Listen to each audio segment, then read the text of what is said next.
Have you ever really examined someone? I'm not talking about just, well, comparing someone, because that's what a lot of folks do. They compare people. They have certain expectations which they don't examine, so their expectations are unexamined, and they evaluate whether others meet those expectations or not. That's how they like or dislike someone. And when they don't like someone, they want to avoid the individual because they don't want to face that unexamined expectation of theirs. So they project the discomfort onto the other individual. They don't like the individual. You get what I'm saying here? And in some cases, when they can't avoid the individual, when the confrontation is too much, they begin to hate the other individual and they want to act out against the other individual because they don't want to be faced with their own unexamined frustration. Now, I'm not talking about that because that's stupid. That attitude, likes and dislikes, willing whatever you will, is stupid. Okay? I want you to examine people. I'm not talking about checking their every move, how they walk, how they talk, how they smile. I'm not talking about that. Okay? I'm talking about what is their spiritual state. And that doesn't mean born again or not born again. Okay? Forget whether they're born again or not born again. Are they renewed in their mind? And besides that, what is coming after them? I said it before in previous videos. Everyone walking this earth has something coming after them. Why? Because Satan, the fallen angels, the Nephilim spirits, the whole paranormal crowd does not want anyone to be saved and renewed in their mind. They can't prevent people getting saved. They can't do that. But they can hinder people in agreeing with Christ. That's why they come with lies. That's why they come with counterfeit teachings. And here's the thing. The paranormal seeks to get hold of everyone, especially men, but they want to get a hold on everyone. And they can't go after everyone personally and individually. That goes too far. They don't have the capacity to do that because remember, they're parasites. They need human energy to operate in the earth realm. So they've set up structures which the wizards or the shadow government enforces in culture, in politics, in economics, and for the most part, the world population complies because they never question anything. So, if you're born in a country where, for example, racism is something that's institutionalized in the culture, then you may not be a racist, absolutely not. But because you grew up in that country where racism is part of the institutional structure, the people around you who don't want to see this, they are in denial. But they do comply with the institutionalized racism, but they don't want to acknowledge it, because that would be too challenging. So if you now decide, I'm just going to hang out with a lot of people from other ethnicities, or I may even marry or get involved with someone from another ethnicity, when you decide to do something like that, that confronts the institutionalized racism that people don't want to acknowledge, you will have people coming after you.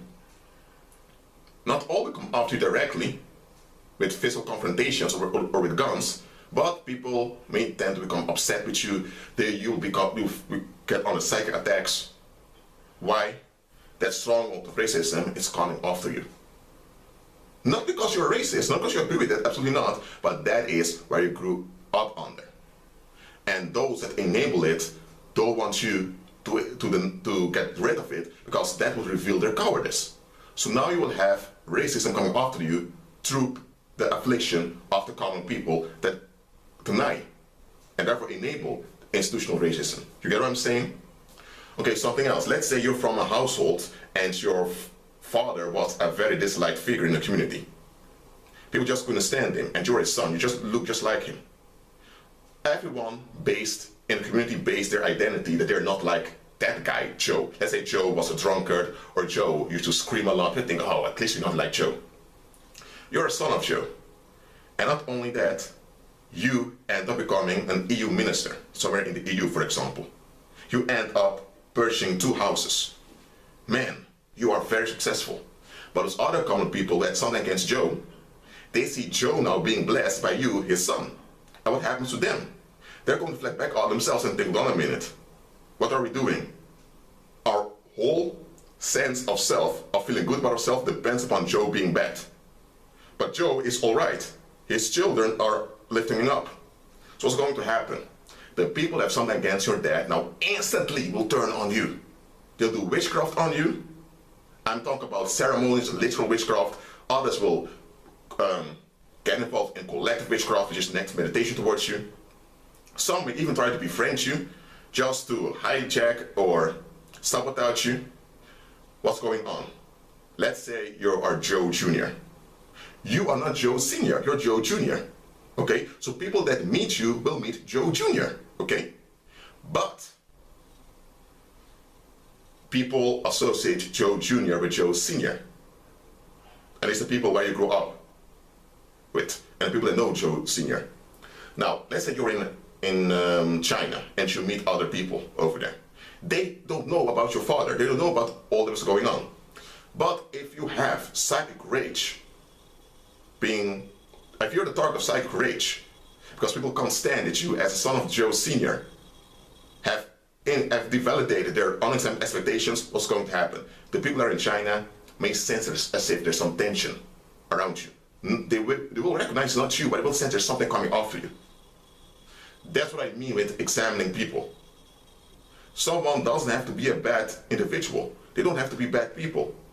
They don't have to have mal intent. But it doesn't cancel out that they may have something dangerous coming after them.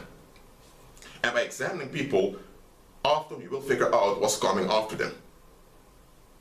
Okay? That's what I mean with examining people. And here's the tragedy. Often, tragic things happen like homicide, multiple homicides, or accidents, or sometimes very bad things happen collectively also, like massacres, mass shootings, all of that. And people begin to ask why. They even begin to point the finger to the heavens, asking why, God, atheists will rage against the Most High. You know how that goes. Pagan churches, say Babylon churches, can't really give an answer. They dwell around in false teachings. Now here's one key I'm sharing with you.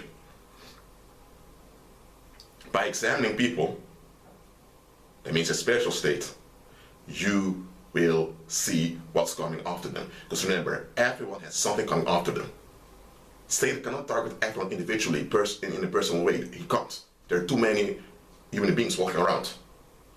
What he can do, he sets up structures which, through culture, politics, and economics, people enact. And it's those structures now that Satan uses to get hold on you. Everyone walking this earth has something coming after them. I'm saying it as it is. Sometimes it's very obvious. You can see clearly what's coming after someone. There are times you can't see it because it's not that obvious. But everyone has something coming after them. And it's time for you to learn to examine people. Okay? So let's say you meet, okay, let me use a common name, Laura. Okay? She's an attractive woman in her 30s. Okay, you may see the ring on her finger thinking she's married, while some women carry the ring just to scare off predators. Well, that's another thing. Don't just look at how cute she looks. Don't just look at it that she has a job, she has a stable income. Don't just look at her as a potential mate. Don't look at her like that. Okay, she's a human being. That means she descends from Adam and Eve. That means she was born in a fallen state and she needs Christ to be recreated. Is she recreated? Is she born again or not? Okay, that's one question you can ask. Okay, if she's born again, is she renewed in her mind? Okay. Then, look at her surroundings. Who is she around? Okay? Who feels comfortable around her? That's another thing. Because if you have something coming after you, the unclean spirits will always use people. They will always push people near you that will enable the negative outcome they want to enforce on you. So let's say Laura has a stronghold of rejection that she covers up with arrogance. Okay? And let's say she has this arrogance because she witnessed violence all growing up, domestically. Now, she is not addicted to drugs or anything like that, but she has this bitchy, feministic attitude. Now, the unclean spirits don't want her to be free from that bitchy attitude because that blurs her perception. And demons want your perception to be blurred.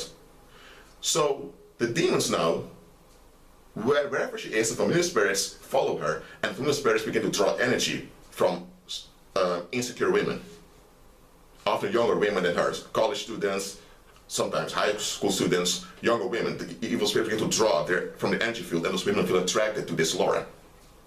And because Laura looks nice, she wears high heels, she also wears her glasses, she looks like this archetype modern woman, those insecure younger females think, whoa, she has confidence, so they feel comfortable being around her. But it's really familiar spirits drawing those women onto Laura. Why? When those insecure women are around Laura, she, because she's indoctrinated by first-wave feminism, or by male hatred, let's say it as it is, she now thinks it's her duty to teach those women to be confident. She thinks it's her duty.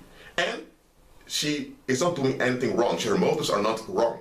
But here's the thing, she's not aware that she is in bondage. She's not aware that evil spirits are using her to bind those other women. And those other women are not aware that evil spirits have drawn her onto Laura, so that they also will be trapped just like Laura. And here's the thing, those other women that are drawn to Laura are used to keep Laura in bondage. So when Laura is overwhelmed by the insecurities of those other females, she feels like she has to teach them how to say no, how to do this, how to, you know, get what I'm saying here? So when you then see Laura having all those women around her, other younger women, and you know that the women tend to be insecure, then you know that, hold on a minute, there's an operation going on here. You get what I'm saying? That's what I mean with examining people. Too often we only compare people to what we expect. And our expectations have been conditioned to us by society, even though we often want to acknowledge that. That's why I'm telling you to examine your expectations so that your mind will be renewed, so you will agree with Christ, so you can effectively examine the people around you. There are pagans out there who know how to examine people. Let's say you have a guy called Melvin, okay? Melvin, he had a very rough past, but he's into paganism, yes, amulets, yes, those tarot cards at home, and he has the whole package. Now Melvin is not an evildoer, he's not into harming people, but nevertheless he's involved with demons. He's just not aware of it. The demons don't want him to know that he's involved with them. Because if Melvin would realize this evil spirits he's involved with, he would cut it out immediately. But the demons want to keep him like that. But besides that, Melvin is very smart. Any individual he meets, he looks around. Every individual he meets, he spends a little bit of time with them to quickly know who the social circle is, what the relationships are with their parents or with their peers. He gathers a lot of data very quickly and he puts it in perspective. Melvin doesn't meet someone that thinks, oh, maybe he can be a friend of mine, maybe he will be good to me or not. He doesn't relate to people in a self-centered way, which is very special amongst worldly people. But this guy, Melvin, he checks folks out. So let's say he meets Eric. And Eric, well, this Eric, he's married and he goes to church every Sunday. But this Melvin notices that the guy only has church folks around him. And realizes that the guy has some kind of dissatisfaction in his eyes. But then Melvin is on a minute, you have this beautiful wife near you, which a lot of men are looking at when she walks around. You have a job. Then why, and you have the church also, that's your support system. So why do you have this dissatisfaction? And then Melvin looks further, and Melvin knows what's going on. This guy is trapped by the accusations of that denomination he's in. He grew up in a Babylon church. That Babylon church is part of some denomination, and that denomination has teachings based on accusation, it's false teaching. And he conformed to the teachings completely, therefore he had smooth success within that Babylon church, and also in the secular world at the job. But it's not God's will. He's trapped. Somewhere he says something that doesn't end up, but he explains it as if it's Satan messing with his head. Now, Melvin thinks Satan doesn't exist, that Satan is just a metaphor and all of that. Melvin is very deceived, but Melvin sees clearly this Eric, he has something that's not right with him. And Melvin sees directly, if he carries satisfaction with him, sooner or later the satisfaction will work out in his marriage. There may be infidelity, or if there are kids, it will transfer onto the kids, so somewhere Melvin sees this is a time bomb, and this time bomb will go off. So when Melvin sees this, Melvin knows how to relate to Eric. He's friendly towards Eric, and when he has a chance, he tries to talk to Eric. He tries to suggest to Eric to leave that church, because he tries to speak out the good into Eric. And this guy's a pagan, okay? Because he knows that he can't really confront Eric directly, but he suggests some good outcomes to him.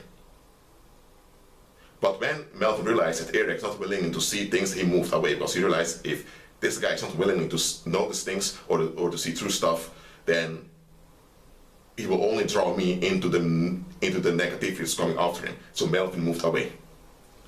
This pagan Melvin, I'm telling you, he's very smart, he's very wise. And not all pagans are that practical. Now, pagans are practical in general, I've explained that before, but not all pagans are practical like this Melvin, okay?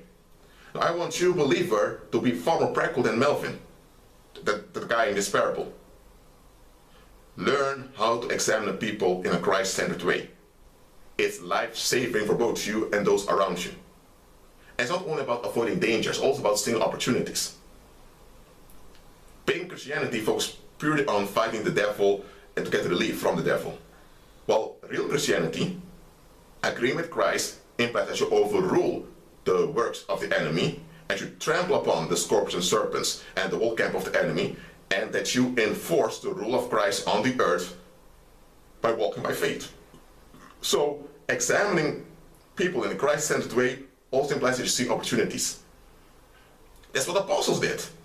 One went to Spain, one went to India, one went to Ethiopia. They were all active, all went to places. And when they arrived at places, they looked at the economic situation of the community, the political situation, and they used the external circumstances as tools to advance the gospel.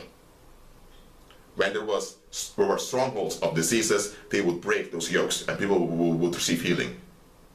When people had knowledge but were misled, they dive into the false teaching to see where the teaching went wrong so that they can now lead people out of the bad teaching. They didn't just knock people out saying you're deceived, you're going to hell. No, they in a constructive manner criticized people so people will be led to the truth.